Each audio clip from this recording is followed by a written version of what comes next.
ಎಲ್ಲರಿಗೂ ಕೆಆರ್ ವೆಂಕಟೇಶ್ ಅವರ ಯೂಟ್ಯೂಬ್ ಚಾನೆಲ್ಗೆ ಹಾರ್ದಿಕ ಸ್ವಾಗತ. A very warm welcome to all. ಇವತ್ತಿನ ಈ ವಿಶೇಷ ಮಾಹಿತಿ ಸರಣಿಯಲ್ಲಿ ನಾವು the secret codes of English phonics ಬಗ್ಗೆ ಎಕ್ಸ್ಪ್ಲೋರ್ ಮಾಡಲಿದ್ದೇವೆ. ನಾರ್ಮಲಿ ಇಂಗ್ಲಿಷ್ ಓದುವುದು ಕಷ್ಟ, ಅದೊಂದು ದೊಡ್ಡ ಪಜಲ್ ಅಂತ ನಾವೆಲ್ಲ ಅಂದ್ಕೊಂಡಿರ್ತೀವಿ, right? But believe me, by breaking down these rules, learning becomes an absolute joy. Okay, let's dive right into this. ಇಲ್ಲಿರುವ ಕೀ ಮತ್ತು ಗಿಯರ್ ಸ್ವಲ್ಪ ಗಮನಿಸಿ.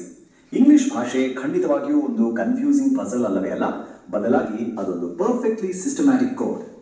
ಫಾನಿಕ್ಸ್ ನಿಯಮಗಳ ಮೂಲಕ ಈ ಮಾಸ್ಟರ್ ಕೀ ಬಳಸಿ ಇಂಗ್ಲಿಷ್ ಓದುವುದನ್ನು ನಾವು ಲಿಟ್ರಲಿ ತುಂಬಾ ಸುಲಭಗೊಳಿಸಬಹುದು.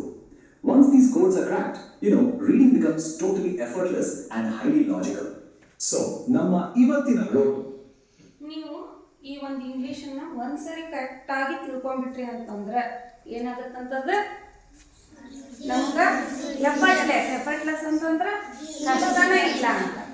ಕರೆಕ್ಟಾಗಿ ನಾವು ಬೇಸಿಕ್ ಏನೈತಿ ಅದನ್ನ ಅರ್ಥ ಮಾಡ್ಕೊಂಡ್ಬಿಟ್ವಿ ಅಂತಂದ್ರೆ ಆ ಇಂಗ್ಲಿಷ್ ಅನ್ನುವಂಥದ್ದು ಸುಲಭವಾಗಿ ಸರಾಗವಾಗಿ ನಾವೇನು ಮಾಡ್ಬೋದು, ಅದನ್ನು ಬಳಸ್ಕೊಂಡು ಮಾತನಾಡ್ಬೋದು. ಆದರೆ ಭಾಷೆ ಯಾವಾಗಲೂ ನಮಗೆ ಪರ್ಫೆಕ್ಟ್ ಆಗಬೇಕು ಅಥವಾ ನಾವು ಅದರೊಳಗೆ ಕರಗತ ಆಗಬೇಕು ಅಂದರೆ ಕಮ್ಯುನಿಕೇಟ್ ಆಗಲೇಬೇಕು. ನೀವು ಮಾತಾಡ್ದನ್ನು ನಾವು ಸುಮ್ಮನೆ ಕೂತ್ಕೊಂಡು ನಾವು ಇಂಗ್ಲೀಷ್ ಕಲಿತೀವ್ರಿ, ಇಂಗ್ಲೀಷ್ ಓದಾಕ ಬರುವಲ್ರಿ ಅಂತಂದ್ರೆ ಯಾವುದೇ ಕಾರಣಕ್ಕೂ ಅದು ಬರೋಲ್ಲ. ತಪ್ಪು ಸರಿ ಏನೋ ಆಗಲಿ, ಮಾತಾಡಿ. ನಾ ಮೊದಲಿಂದನೂ ಅದನ್ನ ಹೇಳತ್ತೇನೆ ನಿಮಗೆ, ಮಾತಾಡ್ರಿ. ಅದನ್ನು ರೂಢಿಗತ ಮಾಡಿದ್ರಿ ಅಂತಂದ್ರೆ ಅದು ಬರುತ್ತೆ.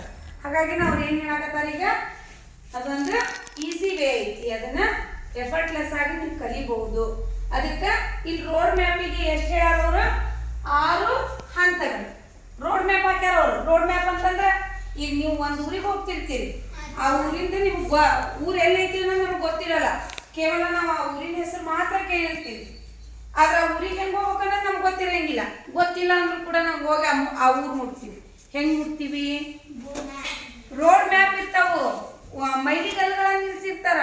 ಈ ಊರು ಇಷ್ಟು ಕಿಲೋಮೀಟರ್ ಐತಿ, ಈ ಊರಿಗೆ ಹೋಗಾಕೈತಿ ಅಂತ ಕಲ್ಲುಗಳನ್ನ ನೆಟ್ಟಿರ್ತಾರ ನೋಡ್ರಿ, ಬೋರ್ಡ್ಗಳನ್ನ ನಿಲ್ಸಿರ್ತಾರ. ಹೌದಾ ಇಲ್ಲ?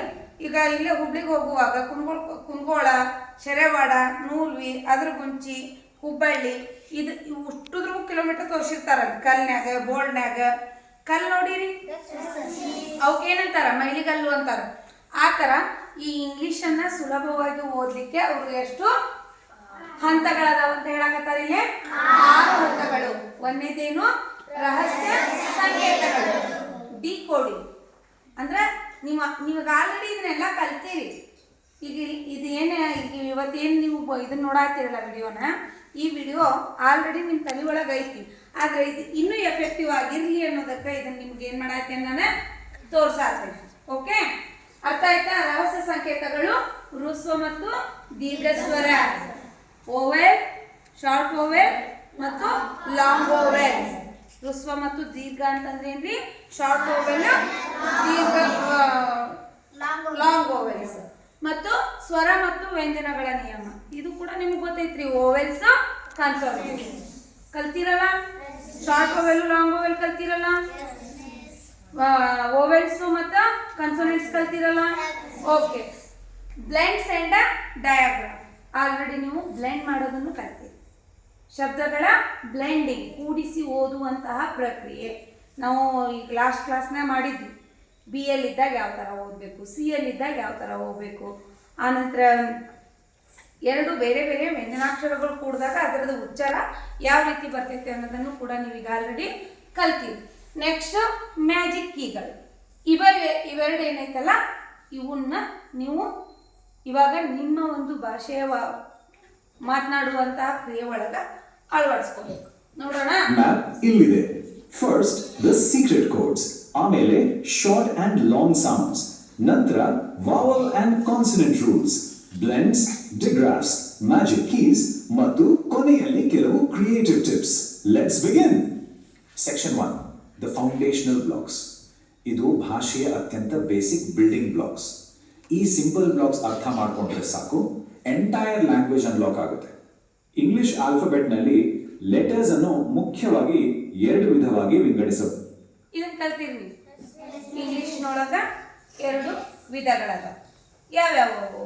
ಕಾನ್ಸೋನೆಂಟು, ಓವೆಲ್ಸ್ ಎಷ್ಟದಾವು? 5 ಓವೆಲ್ ಅದಾವು. ಕನ್ಸೋನೆಂಟ್ ಎಷ್ಟು ಅದಾವು 21 ಅದಾವು. ಇರೋ 26 ಅಕ್ಷರಗಳಲ್ಲಿ 5 ಓವೆಲ್ ಅಂತ ನಾವು ತಕೊಂಡಿದ್ವಿ ಅಂತಂದ್ರೆ ಉಳಿದಂತಹ 21 ಅಕ್ಷರಗಳು ಏನಪ್ಪ ಅವು ಕನ್ಸೋನೆಂಟ್. ನಾವು ಕನ್ನಡದಲ್ಲಿ ಅರ್ಥ ಮಾಡ್ಕೋಬೇಕು ಅಂತಂದ್ರೆ ಓವೆಲ್ ಅಂದ್ರೆ ಸ್ವರಗಳು, ಕನ್ಸೋನೆಂಟ್ ಅಂದ್ರೆ ನೋಡ್ರಿ ಯಾಕೆ ಈಸಿ ಇದು ಅಂತಂದ್ರೆ ನಾವು ಸ್ವರಗಳು ಅಂತ ಕನ್ನಡ ಒಳಗೆ 13 ಅಕ್ಷರಗಳನ್ನ ಕಲಿತೀವಿ, ಹೌದೋ ಇಲ್ಲ? 13 15 13 ಅದಿಲ್ಲ. ಯಾಕಂದ್ರೆ ಇನ್ನೆರಡು ಅಕ್ಷರಗಳು ಏನವ ಅಂತದ್ ಬೇರೆ ಇಲ್ಲ. ಇದ್ರೊಳಗೆ ಇರವ 26 ಅಕ್ಷರ.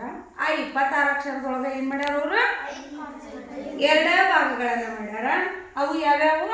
ಒಂದು ಓವೆಲ್, ಒಂದು ಕನ್ಸೋನೆಂಟ್. ನೀವು ಎಲ್ಲೇ ಕಲೀರಿ ಒಳಗಡೆ ಇದನ್ನ ಕಲೀರಿ. ಹಾಗಾಗಿ ಕಲಿಯೋದನ್ನ ಪರ್ಫೆಕ್ಟ್ ಆಗಿ ಒಂದ ಬಟ್ಟೆಯಲ್ಲಿ ಕಲೀರಿ. ಅದು ಸ್ಟ್ರಾಂಗ್ ಆಗಿ ನೀವೇನ್ ಮಾಡ್ಬೋದು? ಬಿಲ್ಡ್ ಮಾಡ್ಕೋಬಹುದು, ಕಟ್ಕೋಬಹುದು. ಹೌದು. ಎಡಭಾಗದಲ್ಲಿ ನೋಡಿ ವಾವಲ್ಸ್ ಅಂದರೆ ಸ್ವರಾಕ್ಷರಗಳು A E I O U. ಬಲಭಾಗದಲ್ಲಿ ಕಾನ್ಸನೆಂಟ್ಸ್ ಅಂದರೆ ವ್ಯಂಜನಾಕ್ಷರಗಳು A E I O U ಹೊರತುಪಡಿಸಿ ಉಳಿದ 21 ಲೆಟರ್ಸ್ಗಳೇ ಈ consonants. This primary division is absolutely crucial. ಈಗ ಮುಂದಿನ ರೂಲ್ಸ್ ನೋಡುವ ಮುನ್ನ ಶಾರ್ಟ್ ಸೌಂಡ್ ಮತ್ತು ಲಾಂಗ್ ಸೌಂಡ್ ನಡುವಿನ ಕ್ರಿಟಿಕಲ್ ಡಿಫರೆನ್ಸ್ ನಾವು ಅರ್ಥ ಮಾಡ್ಕೊಳ್ಳೇಬೇಕು. ಶಾರ್ಟ್ ಸೌಂಡ್ ಅಂದ್ರೆ ಅಕ್ಷರದ ಮೂಲ ಫನೆಟಿಕ್ ಶಬ್ದ, ಬಟ್ ಲಾಂಗ್ ಸೌಂಡ್ ಅಂದ್ರೆ the letter literally says its own name. ಹೌದು, ಆ ಅಕ್ಷರದ ಹೆಸರೇ ಅದರ ಉಚ್ಚಾರಣೆ. ಇದು ಇಂಗ್ಲಿಷ್ ಓದುವ ಅಬ್ಸಲ್ಯೂಟ್ ಕೋರ್ ರೂಲ್. ಎಲ್ಲಿರುವ ವಿಜುವಲ್ ವೇವ್ ಪ್ಯಾಟರ್ನ್ ಸ್ವಲ್ಪ ಗಮನಿಸಿ. ಶಾರ್ಟ್ ಸೌಂಡ್ ಅಂದ್ರೆ ಹ್ರಸ್ವ ಸ್ವರ ಒಂದು ಕ್ವಿಕ್ ಬರ್ಸ್ಟ್ ತರಹ ಇರುತ್ತೆ. ಉದಾಹರಣೆಗೆ ಎ ಅಂದ್ರೆ ಅ,